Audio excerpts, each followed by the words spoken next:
better than cure. Kaya para sure, atin ang pakinggan ang palatuntunang pangkalusugan. Luna! Luna! 8:03 mga kaibigan, oras din sa atin ng Osteoflex. Balikan natin si Dr. Garcia at kung may katanungan kayo, again, pwede kayo mag-text sa 2299. Lalagay lang sa inyong text, Gary C. Space yung inyong katanungan, space. Pangalan po ninyo at address, isend sa 2299. Pwede rin tumawag 832-6116, 832-6167, 832-6167. Katanungan pa, partner, sa ito. Yes, partner. Paano po ititigil ang tranquilizer kung may severe withdrawal symptoms? Siyat ang nagtatanong. Alam mo, ganun din ang problema ng isang taong nagsasyabu, nagmamariwana, nag-o-opium. Paano itigil ang mga bisyo na ito, no, kung nag-withdrawal. But tulad ng palagi sinasabi, sa mga withdrawal, may mga therapist na rin na ang linya nila talaga ay i-address yung mga withdrawal syndrome. Like kagaya niya, pag-tranquilizer kapag palagay natin for many years, isipin natin, paano kung biglang nawala na yung gumagawa niya at wala ka na mabili. So, you have to cope up with it. No? But importante kasi yung psychological health ng isang pasyente. Willing ba siya na tanggalin yung bisyo? Willing ba siya na tanggalin yung sigarilyo? Halimbawa, kasi maski sigarilyo may withdrawal What more kung pinag-uusapan natin yung drugs na may kinalaman sa paggana ng ating utak, no? Which is yung mga tranquilizer. Natural, kasi matindi yun.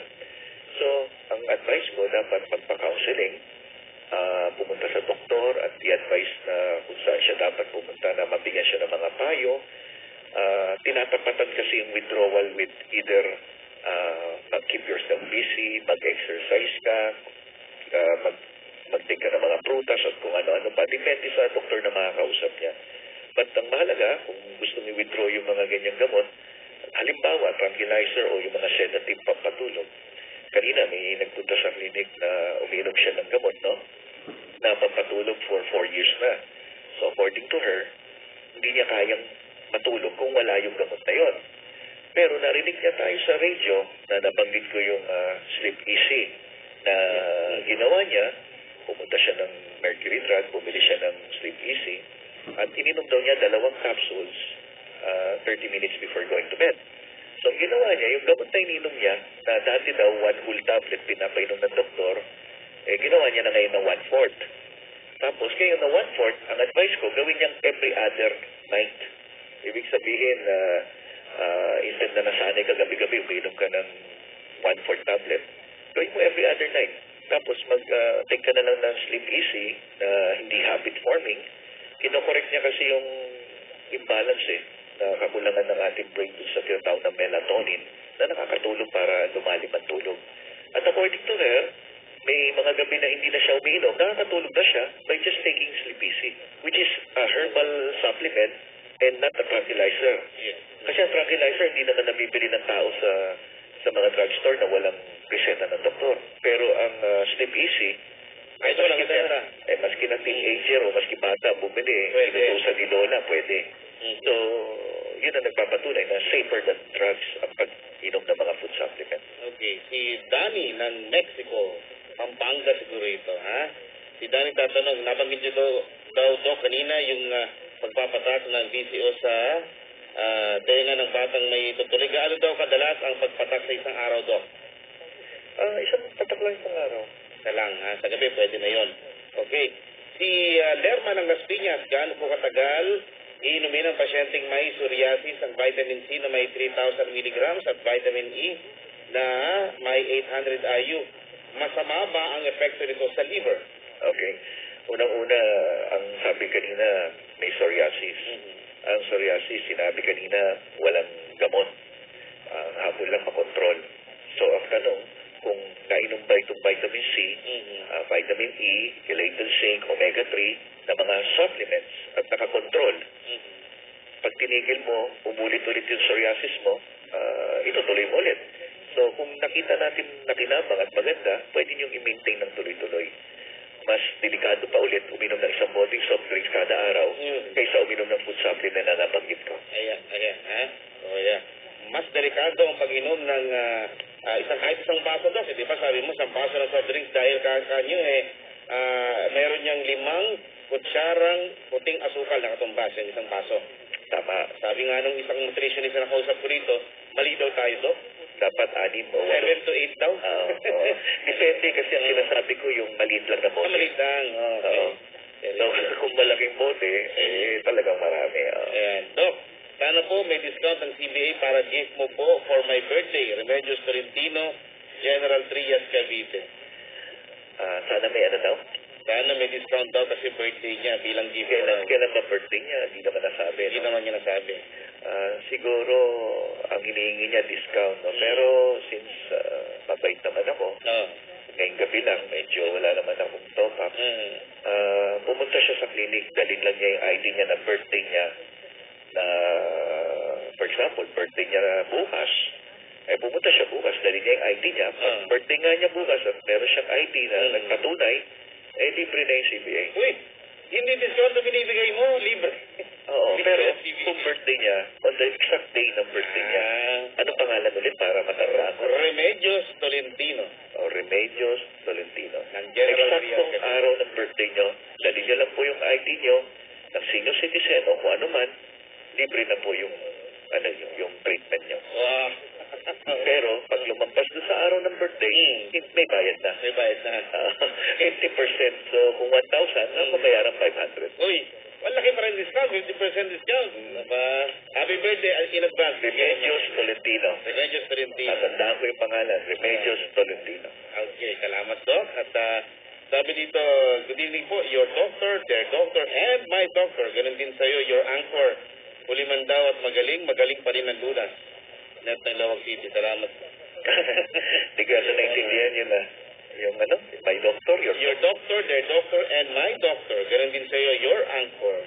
Puliman daw at magaling pa rin ang lunas. Maraming salamat. Maraming salamat. Alam mo buti nga, may lunas pa. Dahil na-expect ko yung impeachment ng alas 10 ng gabi. Oo nga diba, medyo nakakaedad na yung mga nandoon. Kaya hindi po pwedeng matagal. Gusto na rin nga si Justice Well, napansin ko, pero may edad yung presiding officer. Yung may edad yung defense. Pero panibagito naman yung mga gagaling ng prosecutor. Kasi depensa. Gagaling. Nalupit talaga. Well, ganun talaga nakukuha ng experience. So, parang ikaw, may experience. Tagal. Ilang taon ka na sa radyo? Ika 14 years. 14 years. Veterano, may tuturing ka ng veterano sa radyo at sa health. Diba sabi nga nila, experience is the best teacher. Correct. So, para sa atin yung sa libro, hindi lahat ng nababasa mo sa libro, na-apply mo rin sa pagtutong buhay. So, yung experience mo, mas nagtuturo.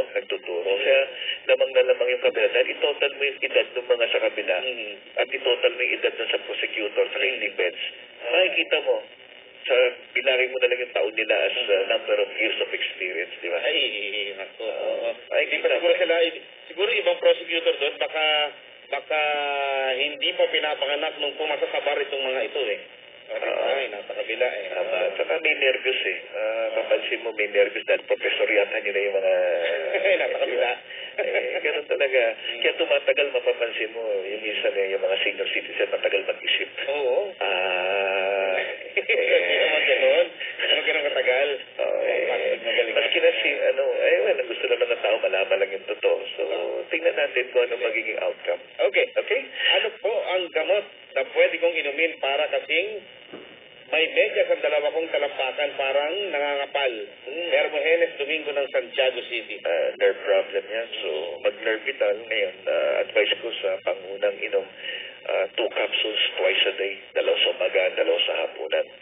Yung Nervital ay vitamin B na maganda para sa nervous system. Kasama na siyempre mga ganyang pangingimay, pangangapal, pangingilo ng ngipin, ugong ng tenga, pagkahilo, manhid. Yan mga yan nakikinabang sa Nervital twice a day. Pero pag sa matinding problema, 2 capsules twice a day. So, 4 sa isang araw. Okay. May stiff neck po ako. Ano po kaya mainam? Bernie Valdez ng Santo Domingo, Nueva Ecija. Usually, pag may stiffness, stiff neck no, or any muscle spasm, ang binibigay ng doktor na resetang gamot, yung mga muscle relaxant. But kung ito'y napakatagal na, tipong ilang linggo na, no? Minsan, maski uminom ka ng mga muscle relaxant, di naman makatutulungan eh. Advice ko, magpunta sa clinic at itry yung aking diathermy treatment sa lahat ng mga may stiff neck, frozen shoulder, arthritis, muscle pain. Yung mga yan, pwede makinabang yan sa diathermy treatment. Sa ilang session lang yan, makakakita ng ginawa. But usually, ang treatment depende rin sa duration, depende sa edad, depende sa lala ng kondisyon. So, iba-iba ang duration ng improvement. Okay, sabi dito, sabi ni Sheila ng Zamboanga City, ang aking talampakan may hot sensation at kung malamig ang panahon, ang mga binti masakit ang buto sa loob. Neuralgia daw. Totoo ba yun, Doc? Nerve problem. When you say neuralgia, it's a nerve pain. Sakit na nagkagaling sa nerve problem. So, Nervital, twice a day, 2 capsules mo na twice a day. Inumin lang ng tuloy-tuloy, bigyan lang ng mga at least 2-3 months. Tingnan ko anong pagbabago. Then kung walang improvement, bisitahin ako sa clinic. Baka may iba pang pwedeng nag-iimayo sa pasyente. Magbabalik kami mga kaibigan ni Dr. Gary C. Oras natin, alas 8:15.